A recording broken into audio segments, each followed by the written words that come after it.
our behind the scenes guide to all things York races for the 2016 season. And look where we are. The mighty Frankel, James Brennan from York Racecourse. When anybody walks past Frankel as they come into the course, it's going to bring back some fantastic memories. It is arguably the best horse ever. He raced here in August 2012. He's become our first ever statue of any of the equine greats that we've had here since 1731. There he is, Frankel, one of only 3 like him in the world. Very generous of Prince Khalid, his owner, to let us have a cast of that wonderful bronze. Okay, if you're coming to the course and you're thinking, I want a photo with Frankel, I want this for my day, where would they come into the course? Where is this fantastic statue? It's at the northern end of the racecourse, so part of the new northern end development. When you come in through the Sir Henry Cecil gates. Oh, that makes sense. On the right hand side of them. But that's HRAC, Henry Richard Amherst Cecil, if you were playing Rumpelstiltskin, to try and get the name of him. And if you look at the bottom of the gates, just a little bit of a depiction of what Frankel did to the world-class field that day. So we like to think that Frankel is the horse, in this case, on the right, the one clearly in front of a chase. Winning by quite a margin. He won by quite a margin. It was hugely impressive. That was 13 of 13 at that time. He went on to retire 14 of 14, so unbeaten. Amongst those 14, 10 victories at Group 1, so the best of the best. He really was something special. So special that they actually rewrote the rating book to put him at the top of it. Come and have your photo with the mighty Frankel here at York Racecourse during the 2016 season. We are access all areas here at York Racecourse. We are inside the new look weighing room. James, this is where it all happens. This is where the action happens. People think it's all out on the track, but some huge decisions and some huge moments will happen right here.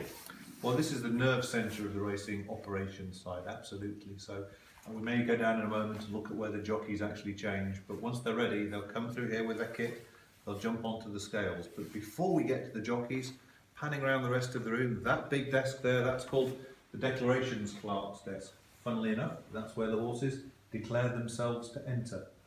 Those 2 chairs there on a race day will be occupied by the starters before they head down to the start. And these 2 here, very important. That's the clerk of the scales. So that's the guy who's making sure the weights are absolutely right. So from when the jockeys weigh in, and in the first instance, weigh out. And Charles Stebbing and the rest of the clerking team, that's very much their job.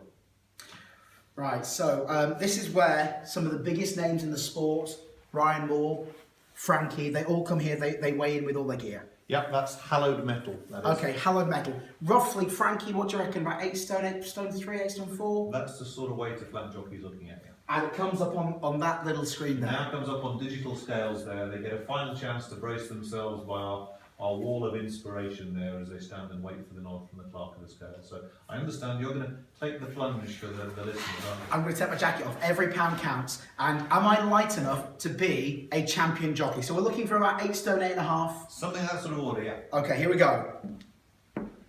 I'm on. I'm breathing in. I think you're going to have to cut off both legs. What's the reading, James? I don't even look. We'll be generous, 13 stone and quite a bit. Frankie's safe for now. I think both that and the sporting talent that goes with riding thoroughbreds, Frankie's probably okay for another season. After weighing in and being a little heavy, we thought we'd try the fantastic sauna here in the new Jockeys change room here at York Racecourse. James joined me. We maybe should have gone in without jackets, maybe, James? Possibly, yeah. We're taking every last opportunity. I thought you weren't coming out because there's Minster on DAB on the television in there. TVs that are sauna.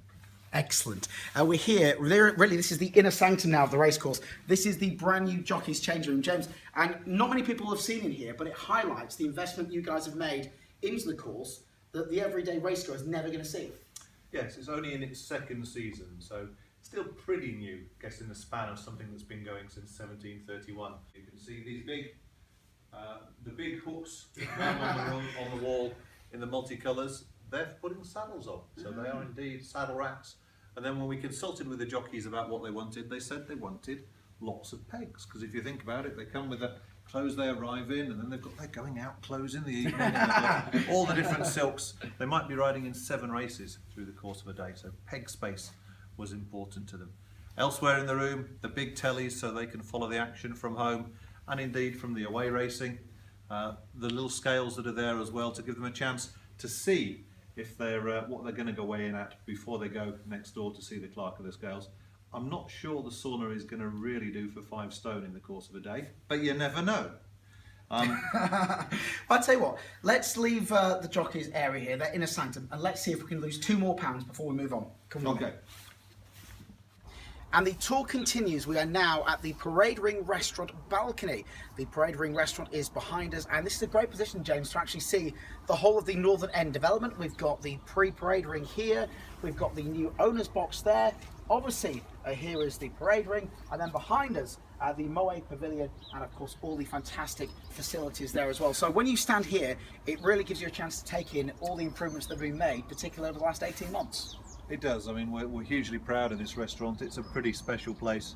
This balcony is a special place. As you say, it commands a fantastic view of just what you've described. The horses getting ready in the pre-parade ring over my shoulder here. The horses coming into the parade ring over the other shoulder, with the track itself stretching towards the horizon, looking towards the finish where you can see that red disc. So it's a nice place to be.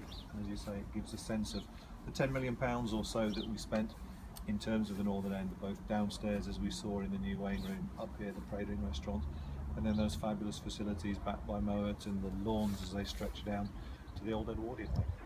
Okay, we're going to go and see the Edwardian weighing room, as you say, the old Edwardian weighing room, but something new for 2016. We won't say too much, but we're going to give you a sneak peek right now with Minster FM. Well, we promised you something new, but it's something old. This is the old Edwardian weighing room with a new look. Is that fair, James? Yes, it served as the weighing room from when the Edwardians opened it in 1907, right through to the end of the 2013 season. Last year we ran it just to see how it would work as a county stand facility. This winter we put a little bit of investment behind it and have tried to keep that sense of heritage, as you can see looking around the room with the old acting stewards boards and some of the sepia prints of great jockeys and horses past. But we've also done some subtle remodelling. Some of the internal walls have come out or been made smaller to make it that bit more spacious for racegoers to enjoy. There's a new feature bar gone in over your shoulder as well, so people can try our new range of cask ales, pick up a sandwich, pick up a picnic platter, and even on a sunny day like today, it's pleasantly cool in here. Of course, there is the old stewards room where there's going to be sofas so people can sit in there, and they're actually going to be able to sit and have a drink in what was the old jockeys room, which is somewhere where some of the biggest names in the sport over the years, Lester Piggott, Frankie Dettori, the list goes on, will have sat there, so you will be breathing in moments of history. Absolutely, yeah, we've left up in various places the wooden saddle racks that they'd have had, the bench seating, the jockeys, as you say, some famous rear ends would have sat upon those over the years. So still capturing that sense of heritage, but done with a little bit more space, a little bit more light and airy than perhaps when it was individual rooms. Okay, most important question. There are more scales. There are scales everywhere in your racecourse. Have I got any lighter whilst we've been on the tour? No, that can't be right. I've gained a stone a bit. Yeah, they've not been. These have not been calibrated. These have not been calibrated. They're just for show now. It's all just for show. We've shown you the fantastic facilities here at York Racecourse. All that remains now is to come racing and try and back a winner. Maybe your horse is going to race past the finishing post first. We do have one more question though, for James Brennan from York Racecourse. James, you've shown us around the course. Thank you for that. All we need to know now is what's going to win the Juddmonte International. Good question. Come back to me on August the 18th, I'll give you the answer. More ticket information on our website. Make sure you come racing this season at York Racecourse.